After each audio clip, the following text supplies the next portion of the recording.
Síganos en nuestras redes sociales. En Twitter, @telediarios. En Facebook, Telediario S. Y en la señal internacional de Ecuador TV para Estados Unidos, a través del paquete latino de DirecTV en el canal 457. Y también vía streaming para el mundo por www.ecuadortv.es.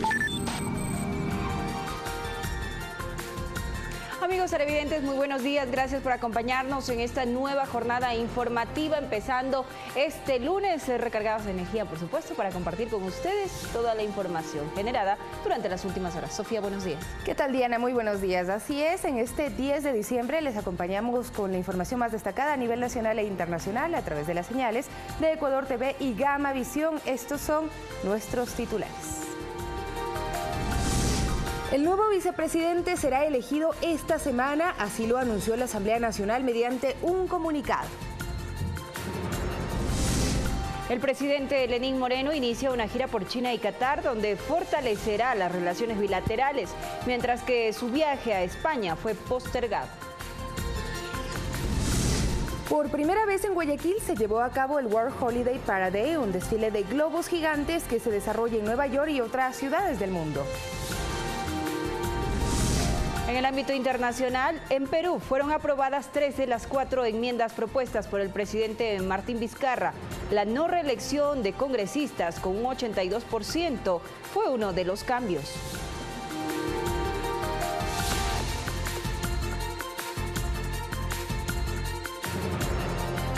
6 de la mañana con 1 minuto. Les contamos que la Asamblea Nacional elegirá al nuevo vicepresidente entre la terna de candidatos presentada por el presidente Lenín Moreno el pasado jueves. La presidenta de la legislatura, Elizabeth Cabezas, mediante un escrito, convocó a la sesión plenaria número 559 para este martes 11 de diciembre a las 10 horas, donde se adoptará una resolución y elección del próximo segundo mandatario. Posteriormente, este tomará posesión del cargo frente al Pleno.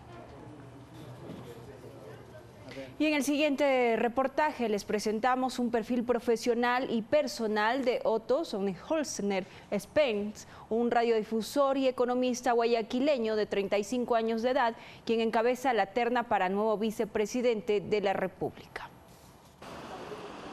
Desde este edificio del centro de Guayaquil emite su señal hace 50 años Radio Tropicana, tanto en AM como en FM. Gran parte de la historia de esta emisora la conoce Marisela Basantes Jaime, quien en 1998 recibió de sus dueños la oportunidad de convertirse en la primera mujer operadora de controles en la historia de la radiodifusión guayaquileña. Para mí es una experiencia y la oportunidad de ver trabajar aquí, y feliz porque la familia Sonnenholzner me dio la oportunidad de ejercer esta profesión, como dicen los caballeros, la realizaban. Precisamente uno de sus actuales dueños es Otto Sonnenholzner-Spence, quien recibió de su padre la herencia y la pasión por la comunicación y la responsabilidad de manejar la empresa.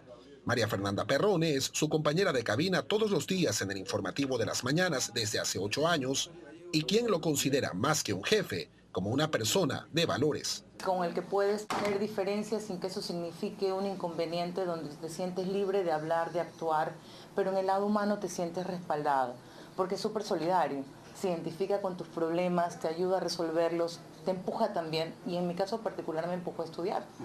Actualmente tiene 35 años de edad y en el seno de la Asociación Ecuatoriana de Radiodifusión AER, Núcleo del Guayas, fue su presidente más joven entre los años 2010 al 2012. Su foto reposa en el Salón de Máximas Autoridades. Su paso por este organismo es recordado en un hecho muy particular que lo describe el radiodifusor Vicente Arrobadito. Y tal es así que cuando en el gobierno anterior clausuró Radio Sucre, él fue como presidente de AER Guayas en aquella época, uno de los defensores de la libertad de expresión y que se reabra Radio Sucre nuevamente. Para el gremio de comunicadores radiales del país, representan nuevos tiempos para el ejercicio profesional el hecho de que un periodista joven haya sido tomado en cuenta en la terna para acompañar como segundo al mando a Lenín Moreno en la función ejecutiva. Y más aún con la experiencia que tiene Otto Sonnenholzner en la parte gremial, en la parte de consensos, ¿no? En lo que tiene que ver hoy día la coyuntura de una relación política con todos los sectores para tomar decisiones. y luego la parte económica. El antecedente de él, la parte académica es adecuada, entonces yo creo que la coyuntura da para que un economista sea el vicepresidente. Como periodista sabe que ningún comunicador puede adelantarse a los hechos ni hablar sobre aquello que desconoce. Por ende, ha preferido mantener silencio respecto a ser el primero en la terna para vicepresidente de la República. Nos ha dicho que se pronunciará una vez que la Asamblea Nacional tome una decisión. Hasta que ese momento llegue, sigue dedicado a manejar los destinos de Radio Tropicana, así como de sus demás actividades profesionales y familiares. César Eduarte, Telediario.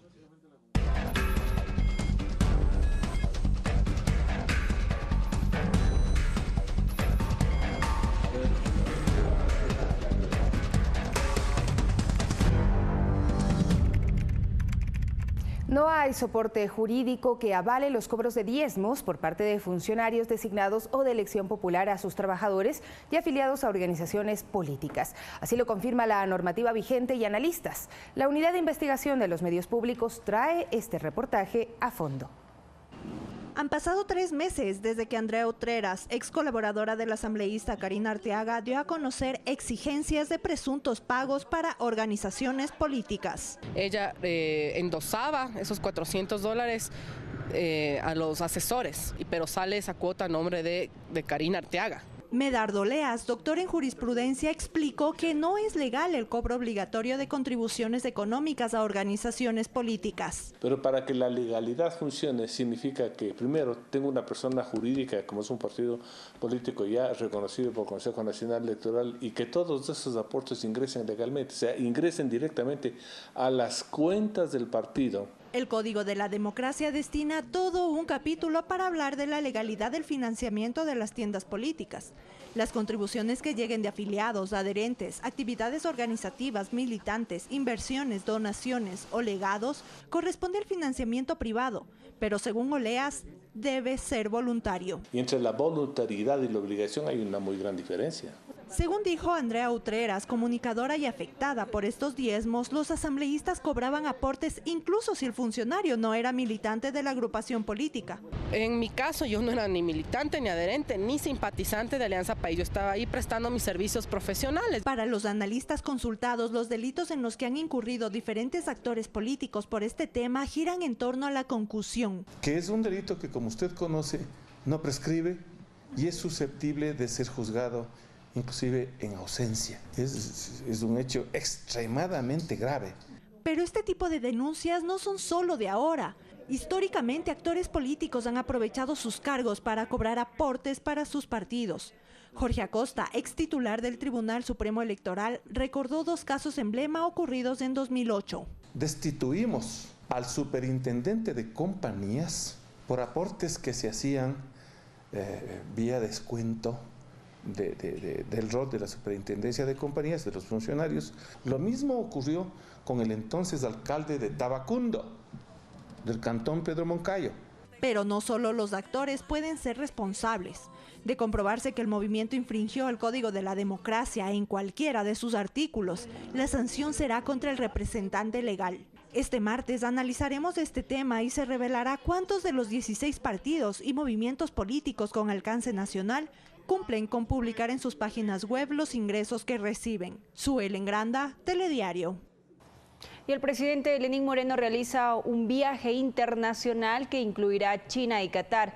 La visita a España queda postergada considerando la próxima elección del vicepresidente, por lo que el mandatario retornará al país el próximo 17 de diciembre. Aquí el detalle de su agenda. El lunes 10 de diciembre a las 21:30 de Ecuador, el presidente Lenín Moreno arribará a Pekín, China, para iniciar con esta gira internacional. A partir del martes 11 a las 4 de la mañana de Ecuador sostendrá una reunión con la delegación empresarial ecuatoriana. Media hora más tarde se producirá la reunión protocolar con los miembros del Consejo Chino para la Producción del Comercio Internacional. A las 4:50 participará de la inauguración de un foro de negocios. A las 22 horas de Ecuador colocará una ofrenda floral en el monumento de los héroes caídos de la Revolución en la plaza de Tiananmen para posterior visitar el Museo Nacional. El miércoles 12 a las 4:15 sostendrá el primer encuentro con Xi Jinping, presidente de la República Popular de China, en el Gran Salón, y posteriormente se suscribirán varios instrumentos bilaterales, tras lo cual participará de un banquete oficial ofrecido por su par chino en el Salón Oeste del Palacio del Pueblo. El mismo día finalizará su jornada con entrevistas a medios internacionales y una reunión con CITIC, Corporación China. El jueves 13, la agenda continuará a las 3 horas de Ecuador con un encuentro con Li Keqiang, primer ministro de China, y a las 4 con Li Zhanshu, presidente del Comité Permanente de la Asamblea Popular de China. En cuanto a Qatar, la Secretaría Nacional de Comunicación se encuentra confirmando la agenda y mediante un comunicado se informó que se posterga la visita a España considerando el momento político que vive el país ante la designación del nuevo vicepresidente de la República, por lo cual el retorno del presidente Lenín Moreno se establece para el próximo 17 de diciembre. César García, Telediario. 6 de la mañana con 11 minutos y la comitiva ecuatoriana que viajó hacia China, integrada por representantes del sector público y privado, propondrá un acuerdo parcial de comercio que incluya un mecanismo de subpartidas para productos de ambos países. Proponer a China una nueva modalidad de intercambio comercial de alcance parcial es uno de los objetivos de la delegación ecuatoriana en esta nueva visita oficial. ¿Qué significa eso? Un determinado número de subpartidas que puedan ingresar al Ecuador y que puedan ingresar a China. Eso es lo que estamos llevando y así como también esperamos regresar con buenos resultados en lo que respecta a posibles interesados para licitaciones para proyectos de inversión. Y vamos a suscribir un contrato de alrededor de 47 millones de dólares en China, precisamente para el año 2019. Ecuador busca que China otorgue arancel cero para que más productos locales ingresen a su mercado, cuyo número de consumidores asciende a cerca de 1.500 millones de habitantes. Que se pelee por reducciones arancelarias en la parte de los productos que ya tenemos posesionados en China, entre esos el camarón, el banano, las rosas, ¿no? Y de ahí el siguiente punto es la agilidad en aperturar permisos fitosanitarios para frutas y vegetales. Actualmente 250.000 toneladas anuales de banano ecuatoriano ingresan a China pagando un 10% de arancel, lo que para el empresario ecuatoriano Vicente Wong representa una desventaja frente a Filipinas, que goza de mayores beneficios y cercanía geográfica. Los filipinos están trabajando muy fuertemente en un tratado de libre comercio, dado que es parte de la comunidad asiática y tiene ventajas pues, de posicionamiento geográfico, como el caso del flete, mucho más cercano. Va sector de banano, va sector de camarón, va sector de flores, agroindustria, servicios, hotelería, turismo, etc. Van de algunos sectores. Lo que se quiere, como les decía hace un momento, es diversificar, no solo enmarcarnos en 2 o 3 productos, sino tener nuevos productos a su alrededor. La visita oficial a China está encabezada por el presidente de la República, Lenín Moreno. César Eduarte, Telediario. 6 de la mañana con 13 minutos y a casi 140 millones de dólares asciende la cooperación a Ecuador por parte de Corea del Sur mediante su agencia internacional COICA, que trabaja en nuestro país hace 15 años. La entidad financiera parte de un centro de salud tipo C que será inaugurado el próximo año en la provincia del Guayas. Recientemente fue inaugurado en el cantón Pedro Carbo de la provincia del Guayas el Centro de Educación Integral para Niños y Jóvenes, que fue edificado y equipado por COICA, la Agencia Gubernamental de Cooperación Internacional de Corea del Sur, que trabaja en Ecuador desde hace 15 años. Para Jong Keun Lee, embajador de Corea del Sur en nuestro país, la colaboración entre ambas naciones se extiende hacia los ámbitos comercial, político y cultural. 700 funcionarios públicos han estado recibiendo becas para ir a cursos de capacitación en Corea.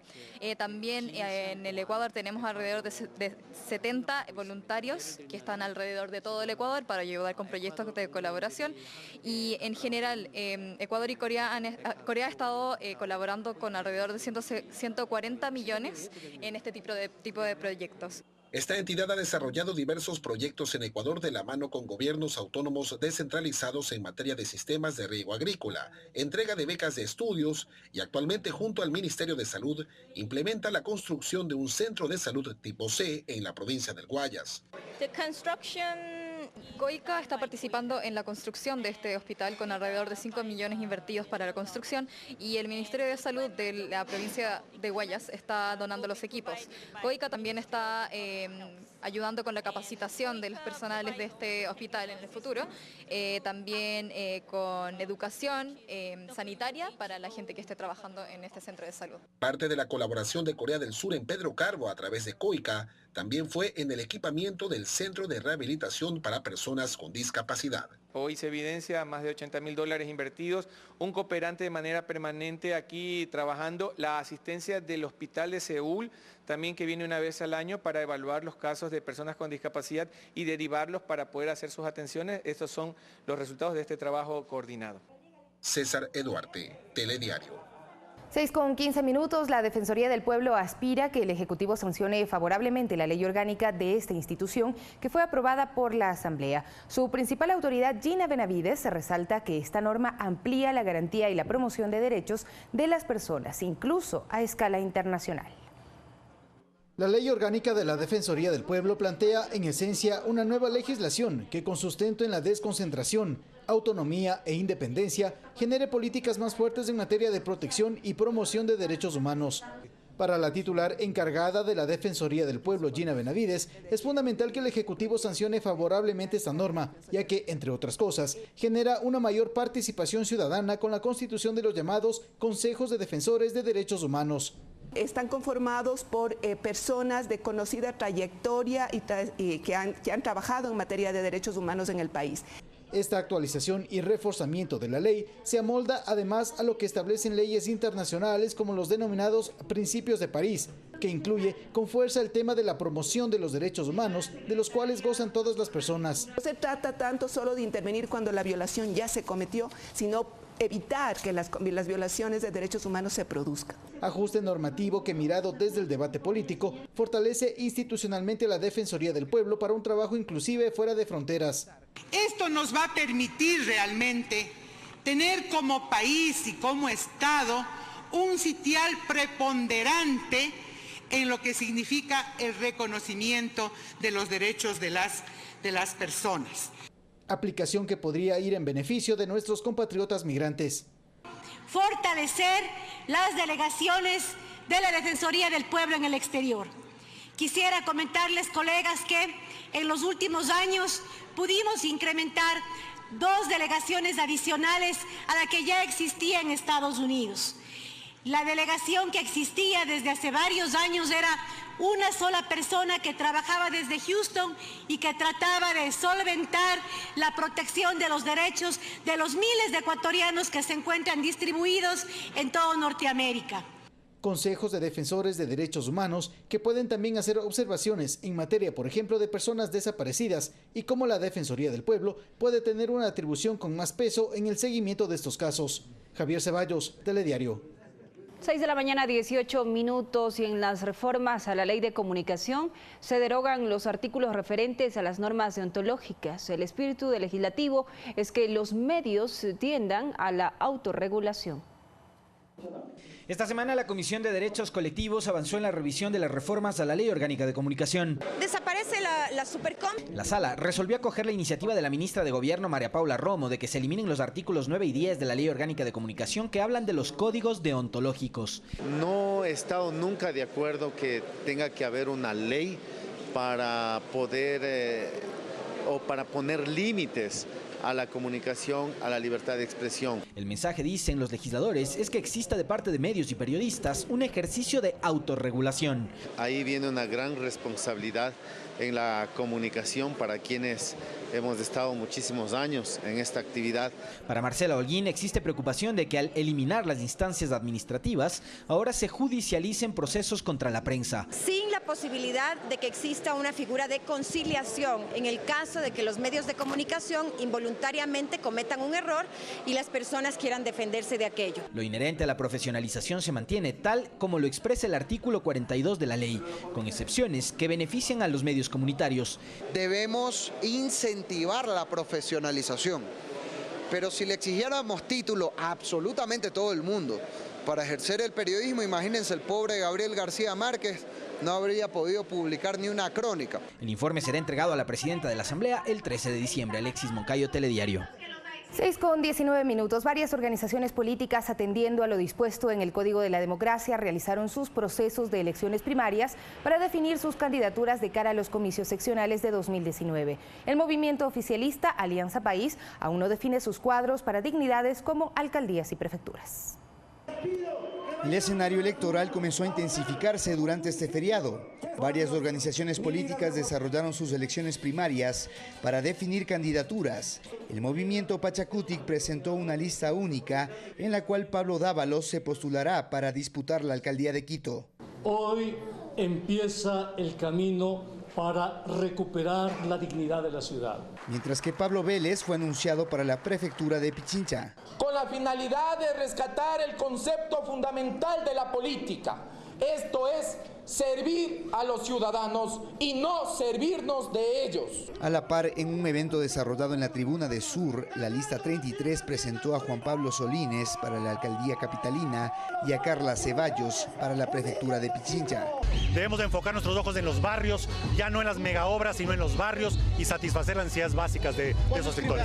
Es algo que estamos por definir, no está totalmente cerrado, donde la ciudadanía me requiera, voy a estar haciendo el mejor papel en beneficio de todos ustedes. Este domingo la Dirección Provincial de Alianza País cumplió con sus primarias en Carapungo Norte de Quito para definir candidaturas en las concejalías de alcaldías cantonales de Pichincha, sin que se hayan anunciado los nombres de quienes se presentarán por cargos protagónicos como la alcaldía de la capital. En su debido momento sabremos dar a conocer cuál es la postura del movimiento aquí en Pichincha y de esa manera la ciudadanía sabrá cuáles son nuestros candidatos o la posición que adoptemos frente al nuevo proceso electoral. Así de a poco comienzan a moverse las fichas de cara a los comicios seccionales del 2019 y cumpliendo con el calendario electoral que, según el Código de la Democracia, establece la realización de estos procesos internos.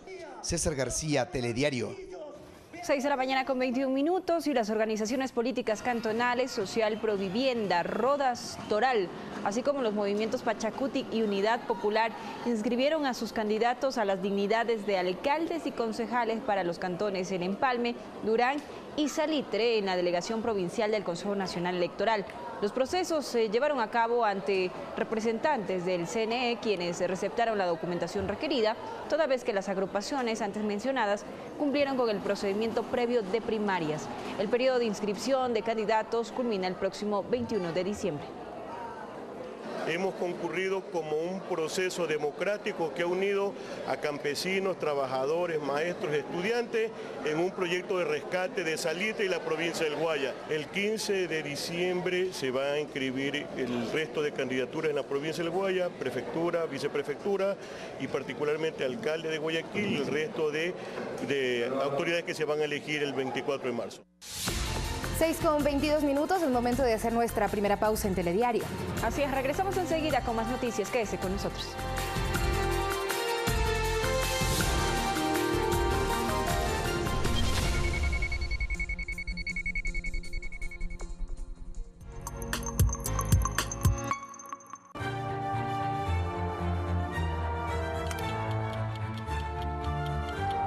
Ideas diversas. Posiciones contrapuestas. Perspectivas diferentes. Nosotros nos enfocamos en los argumentos. Ustedes sacan las conclusiones. Blanco y negro. Todos los lunes a las 10 de la noche. Por Ecuador TV. Hay momentos que unen más a las personas, como verse después de mucho tiempo. Los gestos inesperados. Los recuerdos que merecen un like. O los amigos que hacen de todo para sacarte una sonrisa. Esta Navidad hay conexiones que emocionan. Encuentra tu smartphone ideal y contrátalo con un plan de CNT desde $24,99 más impuestos. Postea libremente en Instagram y comparte con todos. Además recibe Deezer Premium. CNT. Las historias continúan y Christian Johnson te invita a conocer cómo se ganan la vida los ecuatorianos en Estados Unidos. Algunos lo hacen conduciendo, Todo el mundo me conoce como Paquita la del Mundo. Otros vendiendo el sabor de nuestra tierra. ¿Cuál es el secreto de tu humilde ahora? Oh, el secreto, la guayaba. Entérate qué labores hacen los ecuatorianos en el extranjero. ¿Por qué te gusta hacer esto? Porque así me gano la vida. 593 Ecuador, todos los sábados a las 19 horas, por Ecuador TV. Cada noche, no solo traemos la noticia, te traemos a quienes son participantes de la misma. Entrevistas de importancia sobre las coyunturas del momento, investigación, frontalidad, información veraz. Imparcialidad ante los hechos. Si es noticia, está en Telediario. De lunes a viernes a las 8 de la noche, por Ecuador TV. Calor intenso. Nieves perpetuas. Rutas extremas. La guía básica para sobrevivir y ser a prueba de todo. Sobreviviente con Bear Grylls. De lunes a viernes 19 horas. Por Ecuador TV. ¿Sabían que hace 40 años la capital del Ecuador fue reconocida como Patrimonio Cultural de la Humanidad? Y no por nada. Quito está lleno de lugares mágicos, comida deliciosa, gente interesante, arte, cultura y además historia. He recorrido esta bella ciudad durante 12 días para festejar con ustedes su patrimonio. La ciudad de Quito me fascina. No te pierdas de esta expedición. En Quito, 4012. ¿Qué más, ve? Yo te he visto en la tele. Todos los sábados a las 20:30, aquí, por Ecuador TV.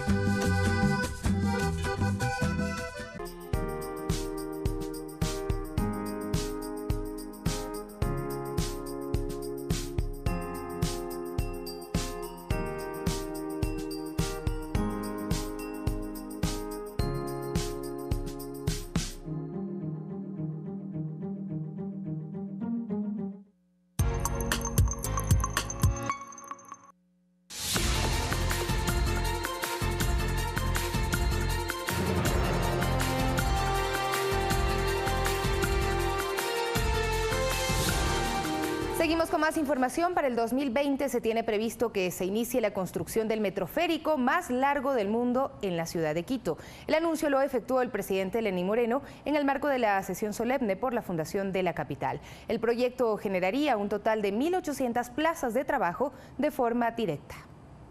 Las buenas nuevas las dio el presidente Lenín Moreno en el marco de las fiestas de Quito. Crear el metroférico de Quito, que conectará La Carolina con el Aeropuerto Internacional Mariscal Sucre de Tabarela. A través de 10 paradas estratégicamente identificadas, la ruta pasará por la Simón Bolívar, San Juan de Cumbayá Alto, el centro de Cumbayá, San Pedro, Tumbaco, Ruta Viva, Puembo, hasta el aeropuerto en Tababela. Este sistema de transporte espera para el 2020 una demanda diaria de 67.000 personas. Cada cabina será capaz de albergar 38 pasajeros, obteniendo enormes beneficios ambientales. Tenemos un ahorro energético, tenemos beneficios en ahorro por subsidio de combustible, en emisiones casi 70.000 toneladas de CO2. Se podrán generar 1.800 plazas de trabajo directo. La propuesta la realizó en noviembre de este año el consorcio Resi InnoRide Double Mari y se desarrollará mediante una alianza público-privada con una inversión aproximada de $600 millones. Entonces tenemos el interés privado, el interés público y generamos un concurso internacional. Las 10 paradas del sistema se construirán en 2 fases, la primera hasta Tumbaco en un tiempo de 12 a 14 meses y la segunda hasta Tababela de 8 a 10 meses. La tarifa estimada será de 50 centavos a $1. La estación Tumbaco, que es, nos permite intermodalidad con transporte público, hasta aquí más o menos nos toma 22 minutos. Esa sería la fase 1. La fase 2 es Ruta Viva, Tumbaco Norte, Puembo y el aeropuerto Mariscal. Más o menos hasta aquí, desde la primera estación, desde La Carolina, nosotros hacemos entre 45 minutos. En el 2019 se lanzará el concurso público y la aspiración es que en el 2020 la obra comience su construcción. Un metroférico que será el más largo del mundo. César García, Telediario. 6 de la mañana, 29 minutos, y hasta finales de noviembre más de 210.000 autos en Guayaquil aprobaron la revisión técnica vehicular y obtuvieron la matrícula anual. La Autoridad de Tránsito Municipal advierte controles incluso en el feriado para constatar que todos los vehículos que salen de la ciudad cumplan con el proceso. Además de incrementarse el comercio en estas vísperas del año, diciembre es el mes en el que aumenta el número de usuarios que buscan someter sus unidades a la revisión técnica en Guayaquil. Es que no me pasó por unos faros, que no, ya arreglamos, ya venimos. Hasta finales de noviembre, 222.000 vehículos fueron sometidos al proceso de revisión, de los cuales 210.000 aprobaron y obtuvieron la matrícula anual.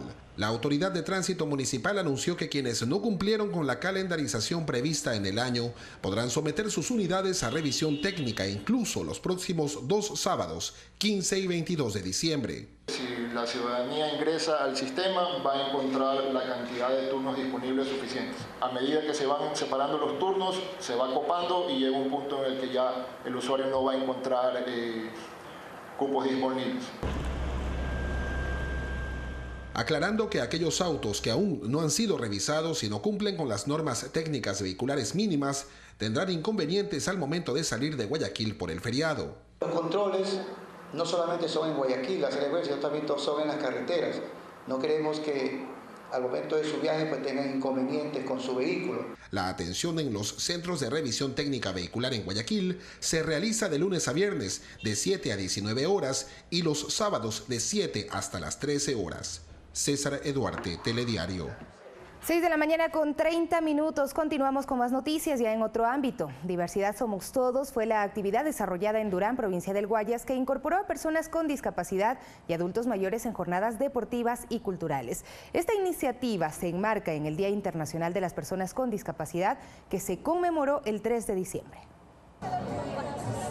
Las Olimpiadas desarrolladas este domingo en el Cantón Durán buscaron romper esquemas e incorporar a las personas con discapacidad en actividades deportivas. Kenneth Tello, junto a su silla de ruedas, participó en la carrera de postas. Muy feliz, muy contento, porque esta es una de mis primeras experiencias, todo eso, y es muy bonito, muy gratificante. Ya no existe la palabra exclusión, estamos incluyéndonos y estamos, gracias a Dios, al menos yo agradecida y contenta y feliz de la vida por esa situación. Los adultos mayores también formaron parte de las dinámicas que comprendieron ejercicios al aire libre, baile y deportes. Se hace cosas bonitas, se baila, se distrae uno, tiene la mente distraída, mente bonita, mente sana.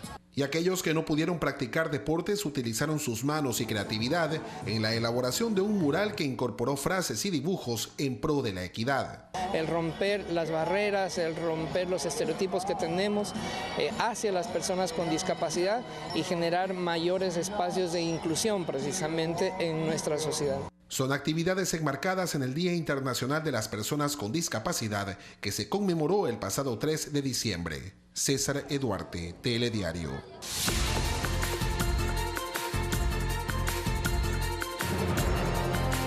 Vamos con información internacional. En Perú, 3 de las 4 reformas constitucionales sometidas a referéndum este domingo fueron aprobadas. Para estos comicios, al menos 24 millones de peruanos fueron habilitados para participar en el referéndum constitucional para cambiar el sistema judicial, legislativo y de financiación de partidos políticos. Esta fue la primera vez que se reformó por voto popular la Constitución vigente desde 1993 mediante un referéndum. El presidente Martín Vizcarra fue uno de los primeros en votar en su ciudad natal, la sureña de Monguequegua, tras un ligero retraso en la instalación de su mesa. Que los resultados son los que dan las instituciones y que seguramente en horas de la noche ya debemos tenerlos. Pero dada la experiencia en anteriores elecciones, estas proyecciones son bastante cercanas a la realidad y nos permiten tener la seguridad de que las propuestas que como Ejecutivo presentamos al Congreso de la República para reformar la Constitución han sido acogidas mayoritariamente por el pueblo del Perú. 6:33 y con una abstención de más del 70% de la población y la oposición inhabilitada, el régimen chavista se proclamó ganador de las elecciones de concejales municipales. El oficialista Partido Socialista Unido de Venezuela ganó 142 de las 156 circunscripciones por lista adjudicadas hasta el momento y 449 de los 467 cargos nominales. La titular del Poder Electoral celebró el desarrollo de la jornada a la que estaban convocados 20.7 7 millones de venezolanos. Al término lo calificó como un día tranquilo de civismo y ejercicio de la democracia. Los restos del expresidente de Colombia, Belisario Betancur, ya reposan en el cementerio Jardines del Recuerdo, ubicado al norte de Bogotá, como fue su deseo en vida. Las urnas fúnebres de Betancur se cumplieron sin actos protocolarios y con privacidad dentro de la Capilla Santos Apóstoles del Colegio Gimnasio Moderno. El presidente Iván Duque decretó 3 días de duelo por el fallecimiento del exmandatario y ordenó que durante este periodo se izará el pabellón nacional a media asta en todos los edificios públicos del país y las embajadas de Colombia en el exterior. Y París amaneció este domingo destrozada a causa de las protestas y enfrentamientos entre la policía y los manifestantes, quienes se tomaron la capital francesa con motivo de la subida de carburantes en el país. El movimiento de los chalecos amarillos vuelve a manifestarse por 4º sábado consecutivo.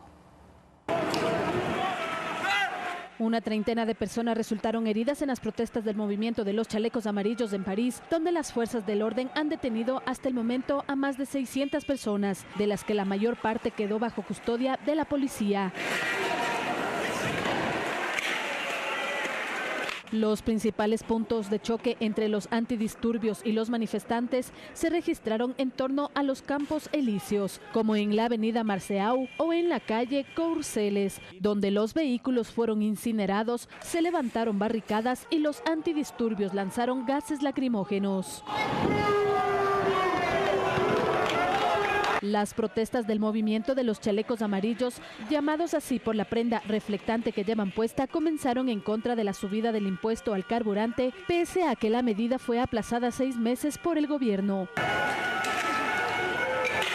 Las fuerzas del orden han hecho que se respete la ley, subrayó Édouard Philippe, primer ministro de Francia, que puso el acento en que ahora es momento del diálogo, que ya empezó él mismo con este gremio. Además, indicó que Macron se pronunciará públicamente para aportar elementos a ese diálogo. De su parte, el presidente de Estados Unidos, Donald Trump, insistió en atribuir las protestas de los chalecos amarillos en Francia a la supuesta impopularidad del Acuerdo de París contra el cambio climático y criticó de nuevo la idea de un ejercicio europeo planteado por su homólogo francés, Emmanuel Macron.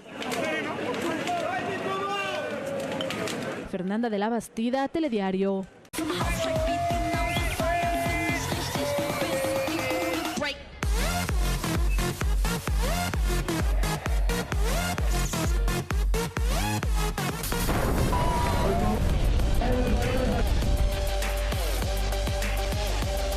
Aprendan, eso somos nosotros, no me importa lo que venga.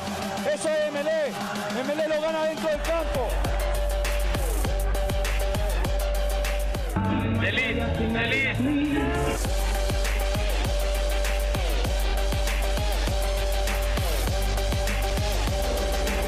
La cancha se ve todo.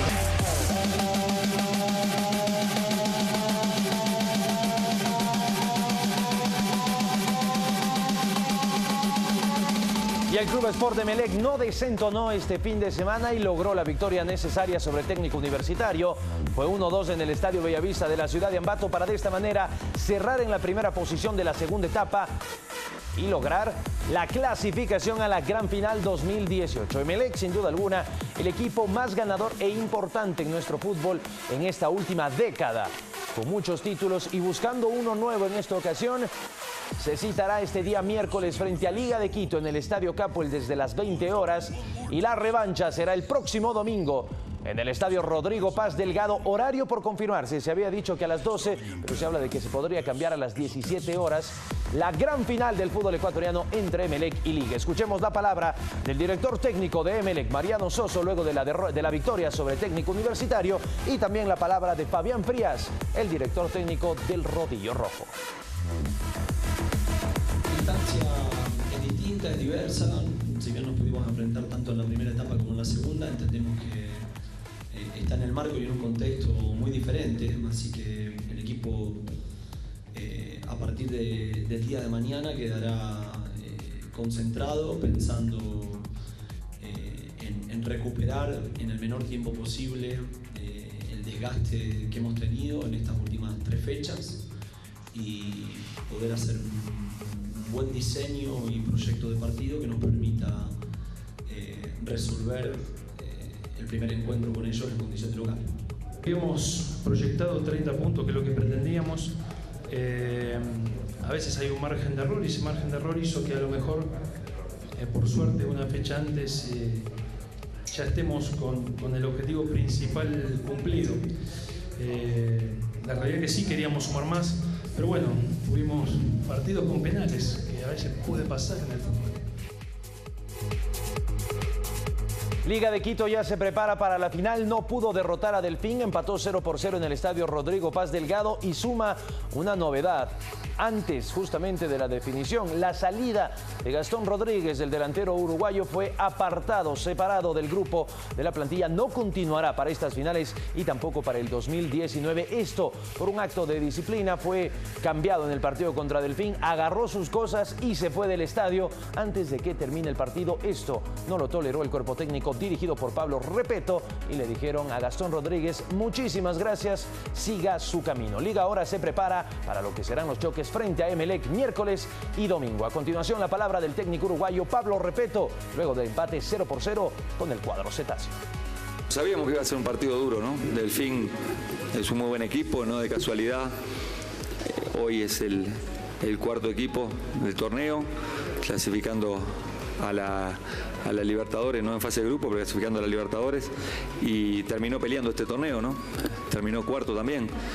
Pero bueno, ahora haciendo un análisis de lo que fue el año, se ganó la primera etapa, por eso tenemos la posibilidad de jugar la final. Yo agradecido a mi plantel, agradecido al presidente, una persona muy capaz.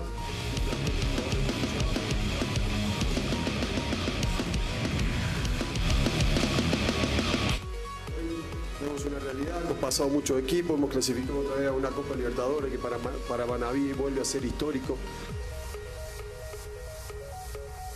Así es, Delfín estará en la Copa Libertadores de América. Así se cerró la tabla de la segunda etapa. Primero Emelec, 41 puntos. Segundo Macará, gran campaña del cuadro ambateño que le faltó, se desinfló en las últimas jornadas y por eso no pudo rematar arriba. 38 puntos para el Celeste. Tercera Liga con 37 puntos. Cuarto Delfín. Quinto Barcelona con 35. Sexto Independiente. Séptimo Aucas. Octava la Católica. Noveno Técnico Universitario. Décimo Deportivo Cuenca. Décimo primero el Nacional y último en la tabla de la segunda etapa, Guayaquil City con solo 12 puntos. Tabla acumulada, así se cerró la temporada regular del fútbol ecuatoriano. Primer lugar para Liga de Quito con 83 puntos. Por esto define la final en casa. Cupo a Libertadores de manera directa a la etapa de grupos. Segundo lugar para Barcelona, 80 puntos. Cupo para Copa Libertadores, no directo a la etapa de grupos. Tercer lugar para Emelec. Ellos sí, el cuadro eléctrico estará en Libertadores desde la etapa de grupos por ganar la segunda etapa. Cuarto lugar y el último pasaje para la Copa Libertadores se lo lleva Delfín al sumar 69 unidades en todo este 2018. Para Copa Sudamericana irán el quinto Católica, el sexto Macará y el séptimo Independiente del Valle. El octavo Aucas, que sumó 62 puntos, se jugará la repesca nacional con Mushugruna, el campeón de la Serie B, partidos que se disputarán martes en Echaleche y sábado en Quito para definir quién será el último invitado por Ecuador a la Copa Sudamericana del 2019. Deportivo Cuenca en la novena posición con Técnico Universitario décimo. No sumaron nada, ni descendieron ni consiguieron cupo internacional. Décimo primero el Nacional y décimo segundo Guayaquil City. Estos dos equipos no descienden por el tema de la Liga Pro, pero recibirán multa económica. Hasta aquí el tiempo que tenemos en deportes, pero recuerden, hoy a las 14 horas, más información deportiva en Fanático, edición central. Ya está con nosotros Eduardo Califé con Primera Impresión. Que todos ustedes tengan un buen inicio de semana. Gracias a Chobo Álvarez por la información deportiva para comenzar bien la semana. Y gracias a ustedes, amigas y amigos, por acompañarnos a partir de este momento. Nuestros invitados de hoy en Primera Impresión, María Paula Romo, ministra del Interior. Con ella estaremos hablando sobre los acuerdos políticos, la ética pública, su nueva competencia de gestión política, la relación con la Asamblea, los temas de la agenda, entre ellos el más importante, la elección de vicepresidente o vicepresidenta de la República y además algunos temas sobre la agenda de seguridad. Un diálogo cargado de temas esta mañana con nuestra invitada. Además, Vladimiro Álvarez, ex ministro de Gobierno. Estaremos analizando la terna de aspirantes a vicepresidente o vicepresidenta de la República y la renuncia de María Alejandra Vicuña. Y finalmente José Manuel Vivanco, director para las Américas de Human Rights Watch, para hablar de los 70 años de la Declaración Universal de los Derechos Humanos a propósito de una conferencia que nuestro invitado brindará hoy en la ciudad de Quito, un balance general sobre la vigencia de los derechos humanos en nuestro continente. Estos son pues los temas e invitados de esta mañana en Primera Impresión. Buenos días.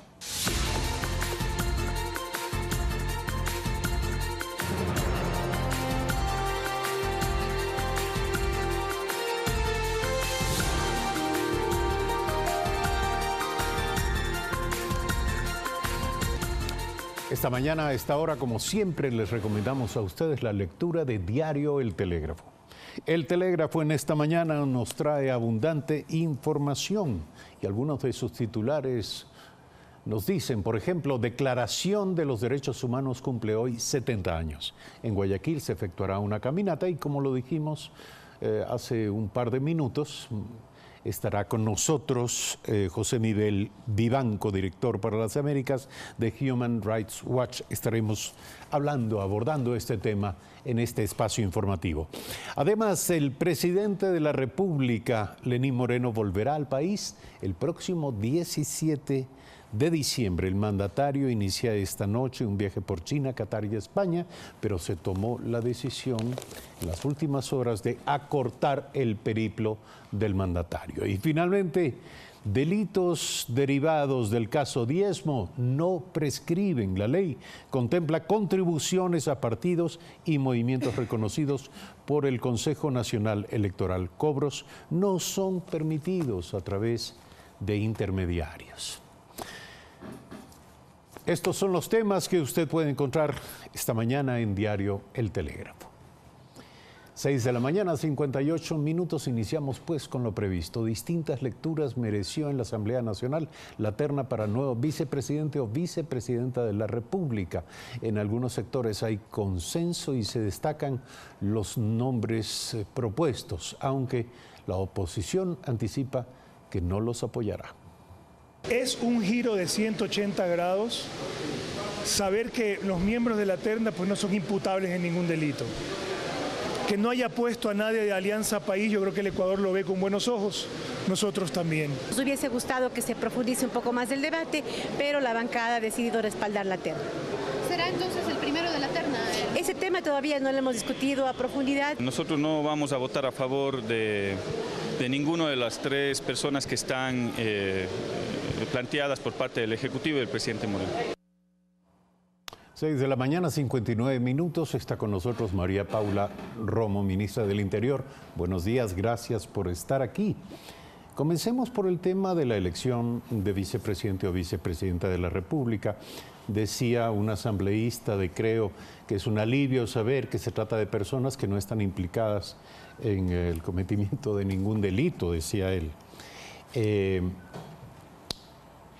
Sin embargo, hay fuertes indicios o rumores de que el candidato, el primer candidato de la terna, habría tenido o tiene aún cuentas en paraísos fiscales. Esto es un tema que parece indispensable aclarar. Buenos días. Buenos días, Eduardo. Muchas gracias por la invitación y muchas gracias también por las preguntas, porque precisamente permiten aclarar cuál es la característica de quienes están incluidos en la terna presentada por el presidente Moreno la semana pasada.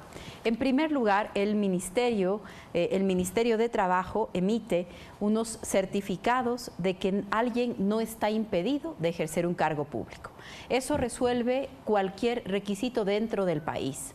porque si alguien tiene una observación, una prohibición de Contraloría, o sea, una serie de requisitos que son parte de la legislación nacional, se consiguen en una revisión única que se hace a través del Ministerio del Trabajo.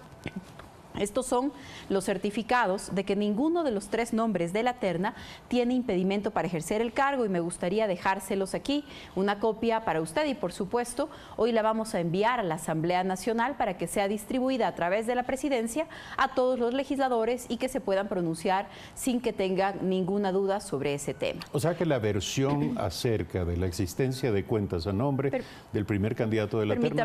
Permítame responder ahora este tema. Esto resuelve cualquier impedimento de carácter nacional y dentro de los registros nacionales, pero hay un requisito adicional que es el no tener bienes o capitales en paraísos fiscales. Para esto, las personas que constituyen esta terna o quien quiera que se vaya a jurar como un servidor público tiene que presentar una declaración juramentada. ¿Qué es lo que hemos visto en los últimos días? El señor Otto Sonnenhösler, que es la persona que encabeza la terna, aparece como parte del directorio de una empresa constituida en Panamá hace 16 años. El directorio no es equivalente a poseer bienes o capitales porque no lo convierte en un accionista. Pero para evitar la discusión de si es director o tiene bienes o tiene capitales, lo que ha decidido el candidato por ahora a la vicepresidencia de la República es renunciar a su calidad de miembro del directorio, de tal manera que el momento de jurar su cargo, al ser elegido por la Asamblea, que es lo que preveemos que suceda el día de mañana, presentará su declaración juramentada de no estar impedido. Y sí me gustaría ahondar en este tema porque no es ilegal, no está prohibido por la ley para cualquier ciudadano, pero cuando un ciudadano ecuatoriano se convierte o pretende convertirse en un funcionario público, tiene que cumplir con este requisito y lo hará el señor Sonnenhösler, como yo lo he comentado ya previamente. Por cierto, esta empresa tiene un RUC ecuatoriano, fue inscrita en el Ecuador, no ha hecho movimientos financieros, sino que tiene algunas propiedades inmobiliarias, pero fue inscrita con un RUC en el Ecuador. Esta verificación, por supuesto,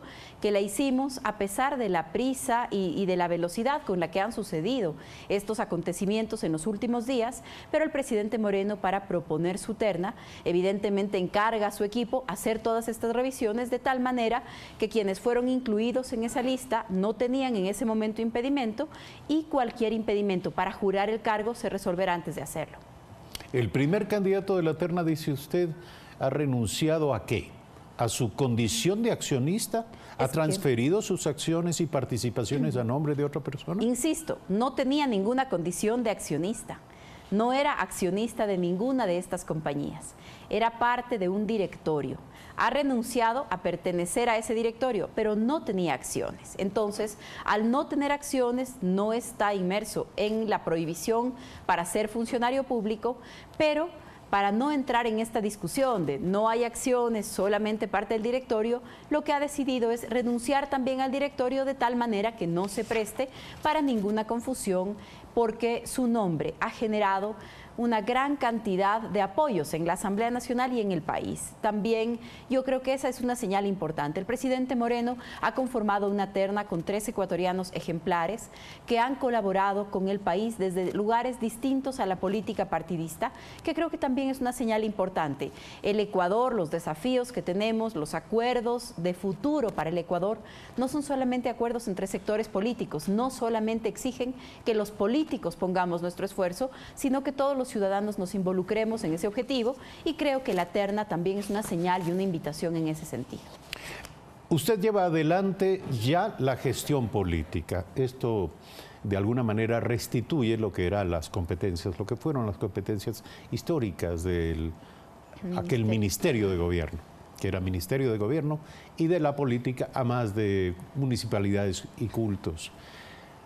Pero siendo así, le quiero preguntar, ¿cuáles son las prioridades de la gestión política del gobierno en este momento? Sí, efectivamente, el encargo del presidente Moreno es la conformación del Ministerio de Gobierno, un ministerio que nuevamente consolide la gestión de la política con todos los actores de la sociedad. ¿Cuáles son las prioridades? Yo creo que las prioridades del gobierno son nuestras prioridades también en cada ministerio. La institucionalidad democrática, la ética pública, el diálogo para la acción, el diálogo para los objetivos comunes. En ese sentido, pues hay algunos desafíos que tienen que ver con la agenda legislativa, con la relación entre el Ejecutivo y el Legislativo, que por ejemplo tiene en lo cotidiano actividades. La elección del nuevo vicepresidente de la República, que ha sido convocada para el día de mañana, es uno de los puntos de esa relación, pero también una serie de temas ya de la aprobación o el debate de leyes, en particular aquellas que son de iniciativa del Legislativo. Yo he hablado ya con casi todos los jefes de bancada de la Asamblea Nacional para plantearles que es nuestro interés una relación franca, directa, pública.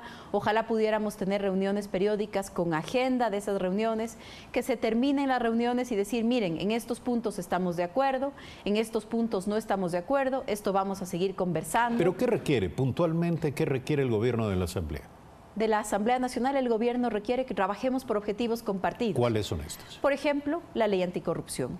Por ejemplo, la ley de comunicación. No digo que la Asamblea no lo esté haciendo, solamente se me ocurren como algunos puntos de la agenda que necesitamos establecer como una prioridad y que evidentemente van a ser parte del debate de los próximos meses. ¿Qué iniciativa tomará el gobierno en esta materia y tomando en cuenta que el tema de la ética es una de sus prioridades respecto del caso de los diezmos en la Asamblea Nacional? Porque está tratando con esa asamblea. Una asamblea bastante cuestionada, o cuestionados algunos de sus miembros, hay que decirlo, pero sobre todo el rol de los partidos políticos, más allá de la asamblea. Fueron los partidos políticos quienes incluyeron estas prácticas, quienes toleraron, porque no eran un secreto estas prácticas, hay que decirlo, toleraron la existencia de estas prácticas. Y estos mismos son hoy los aliados de la ética. En el caso de la ética pública, no es solamente un problema de leyes, no es solamente lo que pasa por la legislación. Como bien lo ha comentado ahora, hay algunos casos puntuales en la Asamblea Nacional y la posición del gobierno va a ser siempre la misma. Las instancias que correspondan tienen que atender los casos puntuales. Pero más allá de los casos puntuales, el debate también es el financiamiento de las organizaciones políticas. Porque es verdad que las organizaciones políticas requieren recursos para financiarse. Es transparente ese financiamiento. Y es perfectamente lícito el aporte voluntario. Por cierto, no solamente las organizaciones políticas, las organizaciones ciudadanas, las organizaciones sociales, las organizaciones barriales. Pero ¿cómo se hace ese financiamiento para que ese financiamiento sea transparente, para que sea voluntario en efecto y para que esté regulado por las normas que se requiere? Tenemos un código de la democracia que tiene normas muy estrictas para 45 días de campaña y que no dice nada sobre, o casi nada, sobre el resto del tiempo. Ahí hay una discusión muy importante que yo supongo estará incorporada en el debate que el Consejo Nacional Electoral ha anunciado. El Consejo Nacional Electoral, el flamante Consejo, ha anunciado que para marzo presentaría una reforma integral al Código de la Democracia. Para nosotros va a ser clave incorporar en ese debate la discusión sobre el financiamiento de las organizaciones políticas y yo iría más allá o más acá. Incluso antes de reformar la ley, el Consejo Nacional Electoral podría, a través de resoluciones, fijar algunos parámetros que nos permitan poner en orden el tema del financiamiento de las organizaciones políticas. El debate, por supuesto, el debate nacional tiene que trascender los casos puntuales serán examinados sin que el gobierno interfiera por las instancias que corresponda, pero el debate de fondo, el debate de la ética pública tiene que ser sobre el financiamiento de las organizaciones y cómo se ponen reglas claras para que todas las organizaciones políticas, partidistas, sociales, podamos vivir con esas reglas. Son las 7 de la mañana con 10 minutos. Tenemos algunos temas más que plantear a nuestra invitada. Lo vamos a hacer rápidamente. Colombia dice que los periodistas ecuatorianos fueron asesinados porque Quito se negó al canje. Esta fue la declaración de las autoridades colombianas. Lo hizo la directora nacional contra el crimen organizado de la Fiscalía General, Claudia Carrasquilla, quien anunció que este fue un hallazgo, resultado de las audiencias de la Comisión Interamericana de Derechos Humanos y de los interrogatorios a algunos de los detenidos en manos de las autoridades colombianas. ¿Qué responde Ecuador? El Procurador General del Estado entiendo que ha convocado ya una rueda de prensa el día de hoy porque él es la voz autorizada y la voz unificada del Estado ecuatoriano para pronunciarse sobre este tema. Pero lo que yo sí puedo comentar es que para el Estado ecuatoriano, en su momento, no solamente que traer a los periodistas con vida fue una de sus prioridades, sino que además hizo todo lo que estaba a su alcance para poder lograr ese objetivo que lamentablemente no fue así. Sobre la marcha en los procesos judiciales lo está demostrando el Estado, lo estamos demostrando. Por supuesto, yo entiendo también que sobre este tema vamos a tener una serie de discusiones.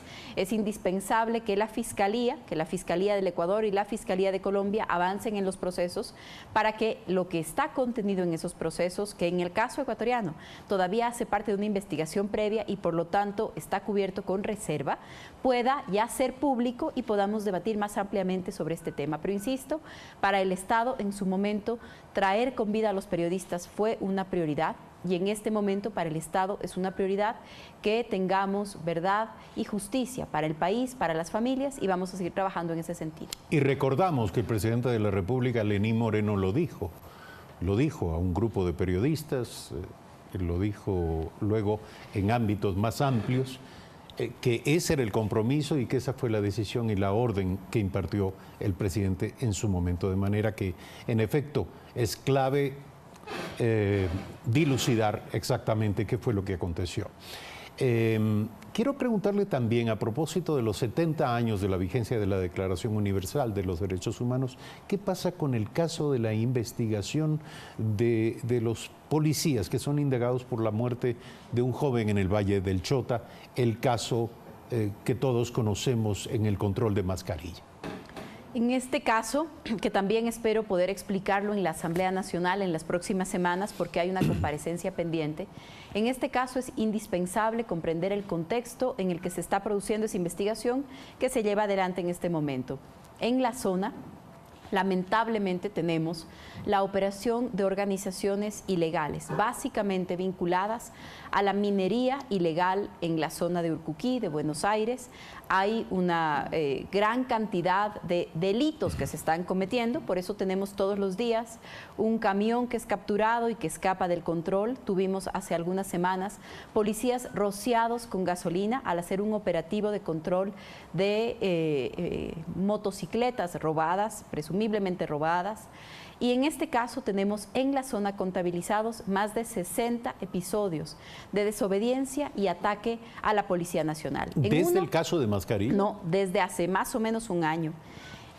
Pero es importante comprender el contexto, porque no es un caso aislado, no es un caso que se da en un lugar en particular del país que no tiene nada que ver con esto. No, lo que está sucediendo ahí es la operación de organizaciones delictivas que lamentablemente han puesto a la población civil como la línea entre la organización delictiva y la Policía Nacional, lo que por supuesto para la policía es muy delicado, pero no podemos dejar de hacer nuestro trabajo.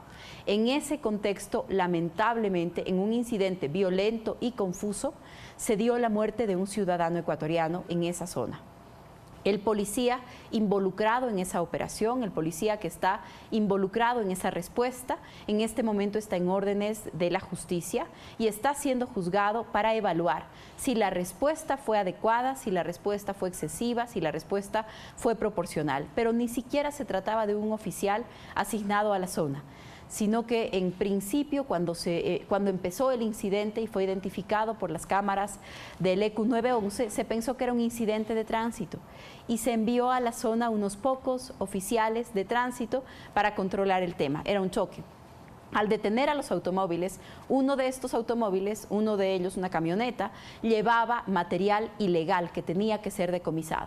Cuando la policía intenta decomisar este material, viene un grupo de la comunidad y hay un enfrentamiento con la policía hace un llamado para tener respaldo, para que vengan otros oficiales de policía, y había un grupo de operaciones especiales regresando de una audiencia judicial en la ciudad de Ibarra. Este grupo, al oír el llamado de auxilio, responde a ese llamado y acude.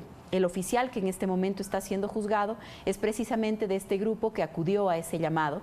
Como digo, en un incidente aún confuso, lamentable, pero violento en el contexto de una población civil que está siendo utilizada para hacer de primera línea en contra de la policía que hace su trabajo en una zona de actividades ilegales. ¿Cuándo conoceremos el resultado de la investigación? Ese resultado depende de la Administración de Justicia, que no depende del Ejecutivo. Gracias, ministra, por estar aquí esta mañana. María Paula Romo, ministra del Interior, en Primera Impresión. Vamos a hacer un breve corte. Regresamos en un instante con el exministro de Gobierno, Vladimiro Álvarez. Hablaremos sobre la elección del próximo vicepresidente o vicepresidenta de la República.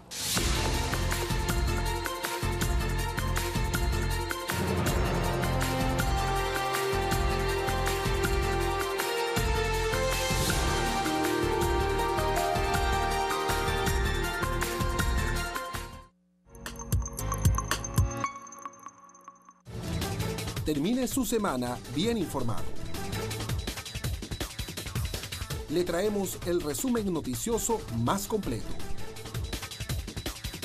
con la seriedad y calidad que nos caracteriza. Todos los domingos manténgase al tanto de los últimos acontecimientos de Ecuador y el mundo junto a nosotros.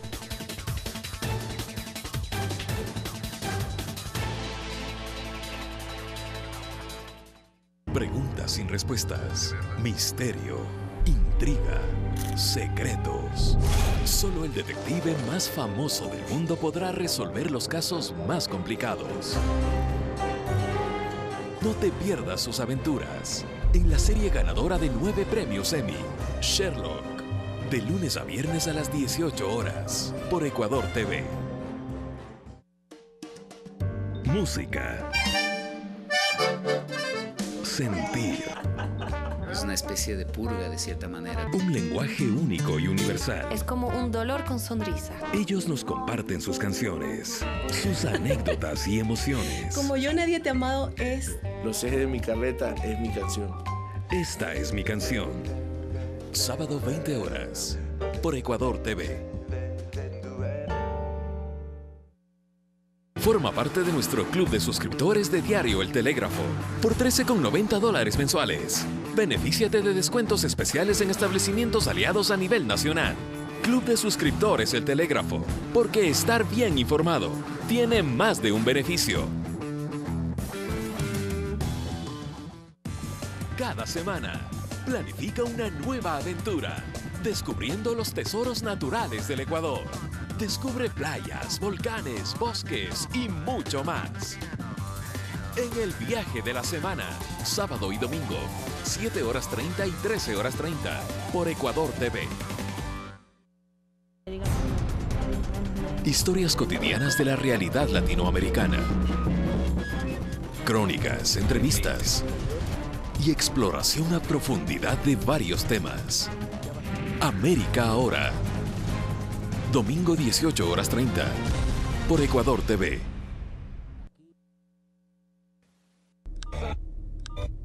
Voy a cuidarte por las noches, voy a amarte sin reproches, te voy a extrañar en la... Comparte la emoción. 105.3 Pública FM. Para renunciar, no hay nadie más.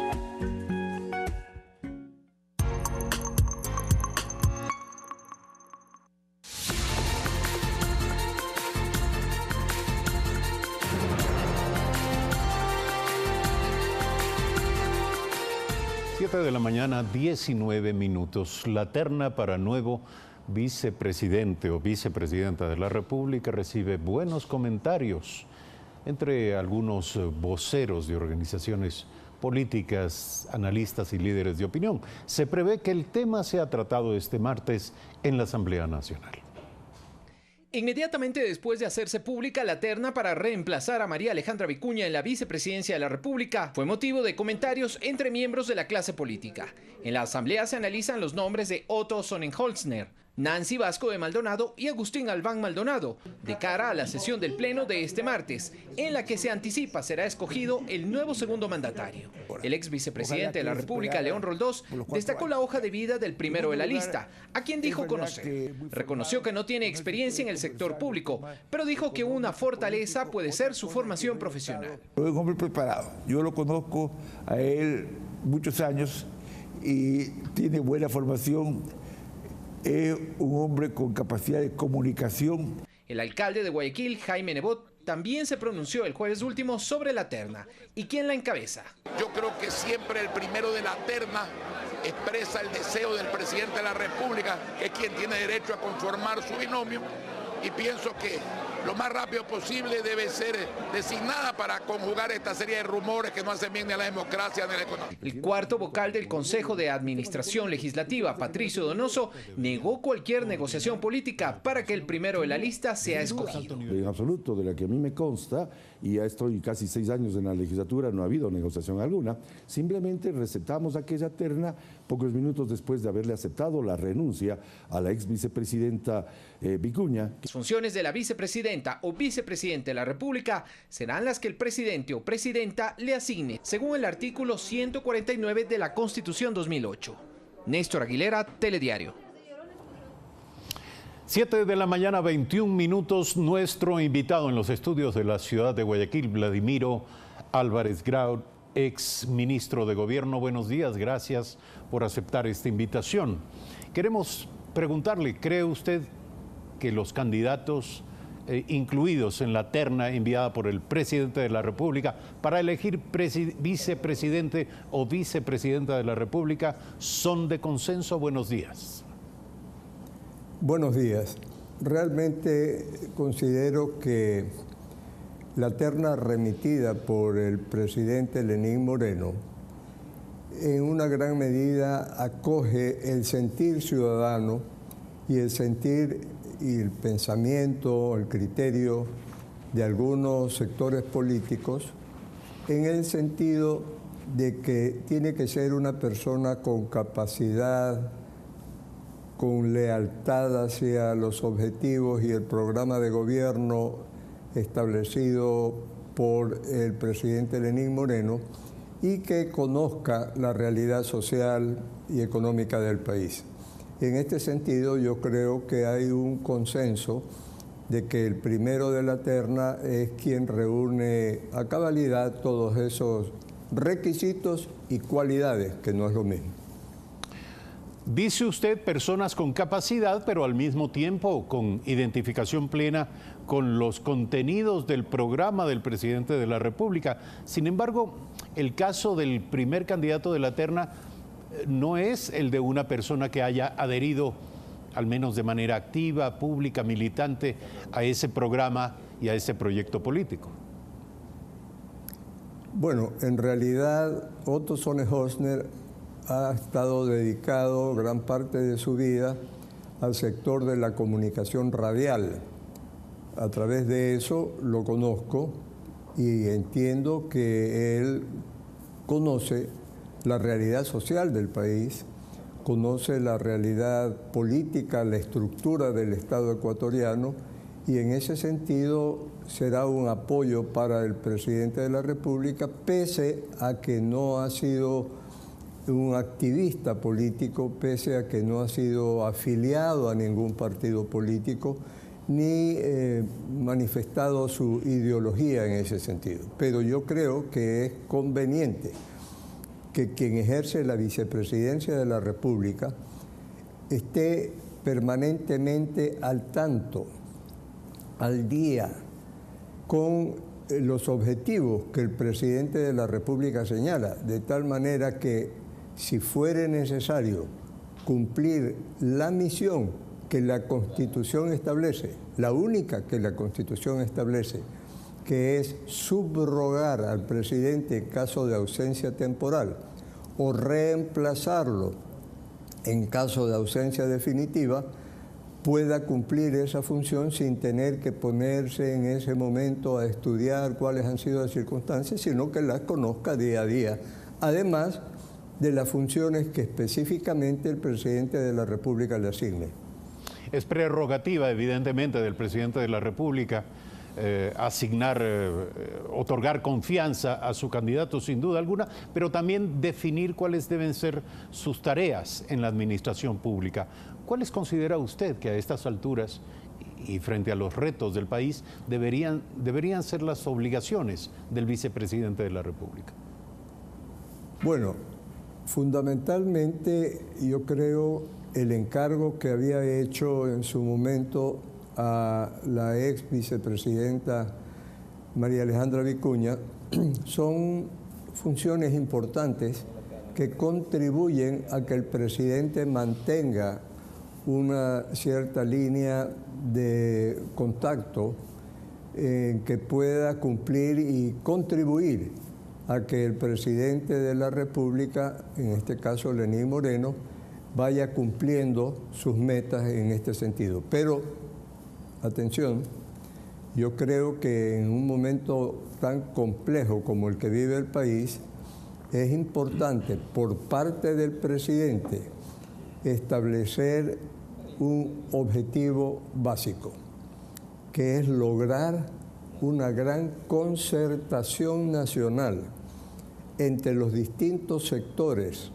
políticos, gubernamentales, sociales, sindicales, empresariales, académicos, que lleven a que se defina con claridad cuál es la sociedad que tenemos, cuáles son sus problemas fundamentales y cuál es la sociedad que queremos a mediano y largo plazo, no solamente con inmediatismo, a mediano y largo plazo, en que todos los sectores sociales, los distintos sectores sociales, planteen soluciones alternativas para resolver las necesidades básicas insatisfechas que tiene la sociedad y lograr esa sociedad que todos queremos, más justa, más solidaria, más democrática y sobre todo una sociedad más humana. ¿Cree usted entonces que el vicepresidente de la República debería encabezar la propuesta de reiniciar o de reinstaurar un diálogo, un amplio diálogo político, económico, el próximo año, el 2019?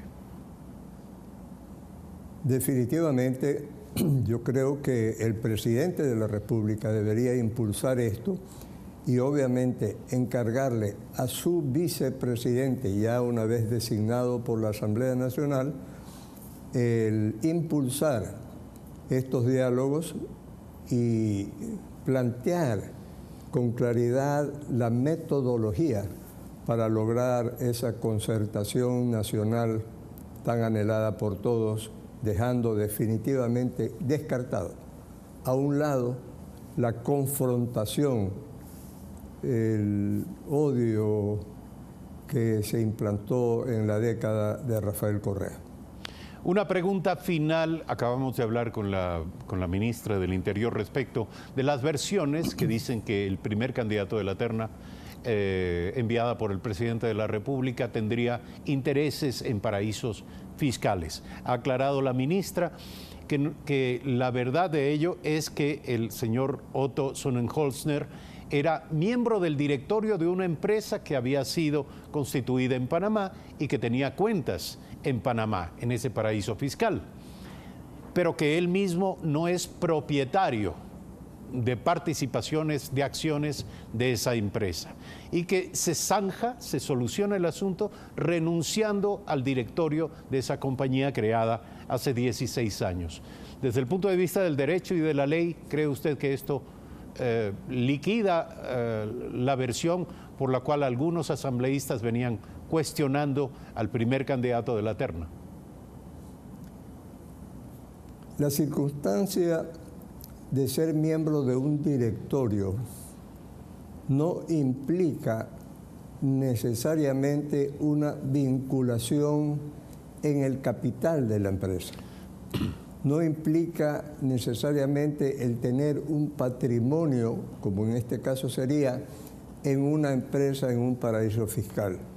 Yo creo desde el punto de vista jurídico que de ninguna manera el ser miembro de un directorio de una empresa nacional o una empresa extranjera cumple una razón para cuestionar la designación de un posible funcionario público, en este caso tan importante como sería el ejercicio de la vicepresidencia de la República. No estoy de acuerdo en ese cuestionamiento. Gracias, doctor Vladimiro Álvarez, exministro de Gobierno, por aceptar la invitación a Primera Impresión.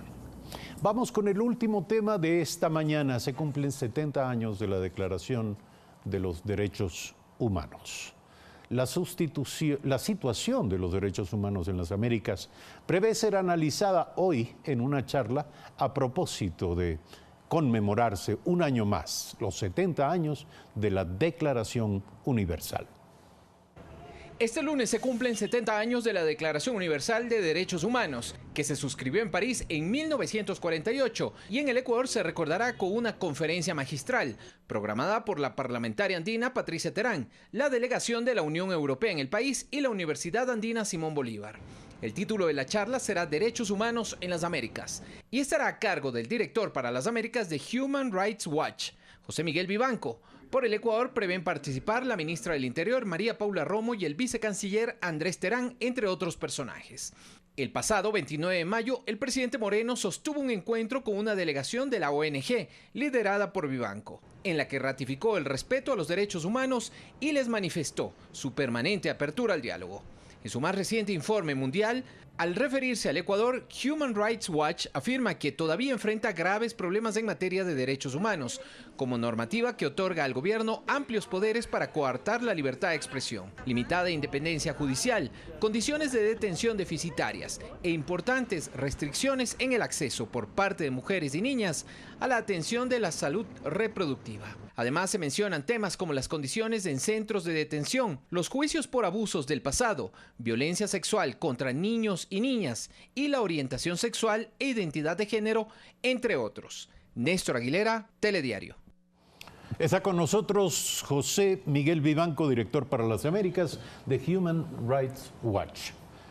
Este observatorio de los derechos humanos en el continente. Buenos días, gracias por aceptar esta invitación. Comencemos contándole a nuestras audiencias qué es Human Rights Watch.